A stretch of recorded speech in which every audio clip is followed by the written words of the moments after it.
பெருமதிப்பிற்குரிய விஸ்வகுல சொந்தங்களுக்கு என் இதயம் கனிந்த வணக்கங்களை தெரிவித்துக் கொள்கிறேன்.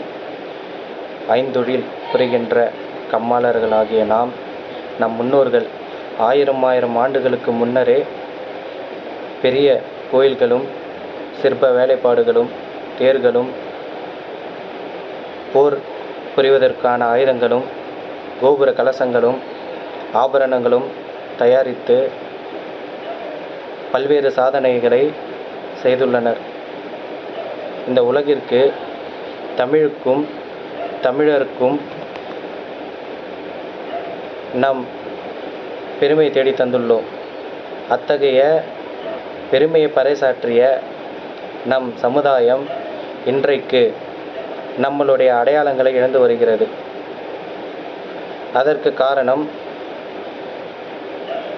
நம்மில் ஒற்றுமை இன்மையே. எதற்காக இந்த பதிவுன்னா, இத்தனை நாள் வரைக்கும் அடுத்த கட்சிக்கு நாம் கொடிகளை சுமந்து அவங்களுடைய கொள்கைகளை சுமந்து ஒரு பயனற்ற அரசியலில் நாம் நம்மளுடைய பொன்னான வாக்குகளை அவங்களுக்கு கொடுத்து எந்த ஒரு பிரயோஜனம் இல்லாமல், இது வரைக்கும் நம்மளுக்கு எந்த ஒரு சலுகை இல்லாமல் நம்ம பொன்னான வாக்குகளை அவர்களுக்கு அளித்து வந்துள்ளோம். இனி நமக்குண்டான அரசியல் அமைப்பு வந்திருக்கு. விஸ்வகர்மா புரட்சி கழகமாகட்டும், மற்ற அமைப்புகளாகட்டும், எல்லாரும் ஏன் நம்ம போராடுறோம்? நம்ம சமுதாயத்துக்குன்ட்டு ஒரு அங்கீகாரம் வேணுன்றதுக்காக.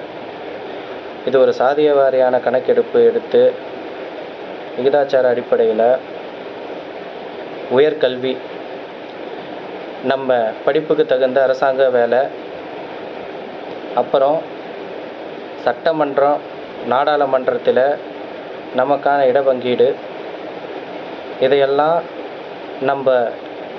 நம்ம அரசியலமைப்புக்கு கொண்டு வரணும். அப்படின்னா நம்ம அரசியலாக தான் இதை முன்னெடுத்து கொண்டு போகணும். அப்படி நமக்கான அரசியலை நம்ம தேர்ந்தெடுக்காமல் இருக்கோம்னா நமக்கான எந்த அதிகாரமும் கிடைக்காது, எந்த அங்கீகாரமும் கிடைக்காது. நம்ம சமுதாயம் அழிவுக்கு வருவது நம்ம கண்ணு முன்னே நம்ம பார்த்துக்கிட்டு தான் இருக்கோம். இதுக்கு மேலேயும் நம்ம பொறுமை காக்கணுமா? இல்லை. அதற்காகத்தான் இந்த விஸ்வகர்மா புரட்சி கழகன்ற அமைப்பு உருவாக்கப்பட்டுள்ளது.